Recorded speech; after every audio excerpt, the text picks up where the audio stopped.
Kenapa kita mempertahankan institusi kesultanan di kala ramai yang cuba menghapuskannya? Inilah jawapannya.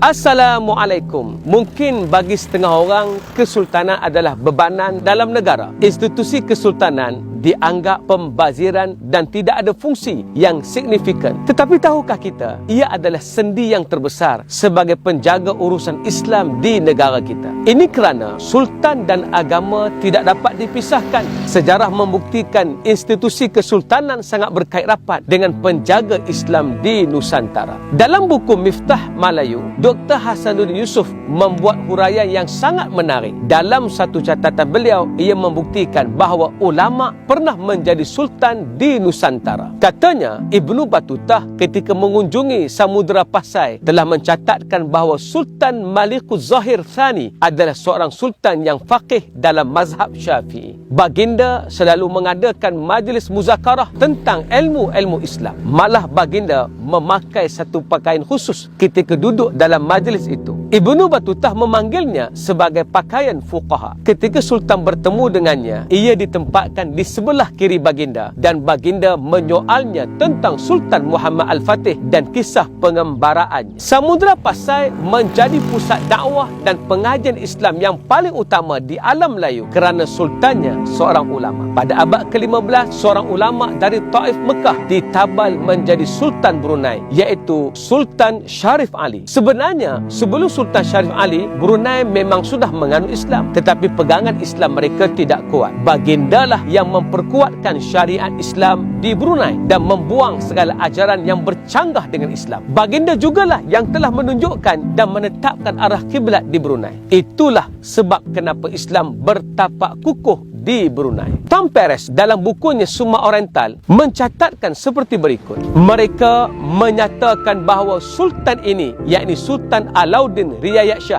lebih menumpukan hal ehwal masjid, yakni agama, berbanding dengan masalah-masalah yang lain. Sultan Alauddin sentiasa bersama dengan Raja Pahang, Kampar dan Indragiri serta kaum kerabat mereka di istana baginda di Melaka, dan baginda mengajar mereka dalam perkara yang berkaitan Muhammad, yakni agama Islam, kerana baginda mengetahui segalanya tentang ajaran tersebut. Penjajah Portugis pun boleh memahami bahawa fungsi sultan adalah menjaga ketuanan Islam. Maka melalui bukti ini menunjukkan mempertahankan institusi kesultanan adalah demi menjaga kedaulatan Islam agar tidak diganggu-gugat oleh siapapun. Sepanjang penjajahan berlaku, agama ini dijaga oleh para sultan bersama ulama. Jadi jangan memperkecilkan peranan institusi kesultanan dalam menjaga Islam bagi mereka yang beriman. Bagi yang tidak beriman, mereka inilah yang selalu mencari jalan menghancurkan institusi ini. Walaupun kini para sultan bukanlah ulama, tetapi para ulama menjadi penasihat utama kepada para sultan dalam urusan Islam. Ditambah pula tugas utama sultan kini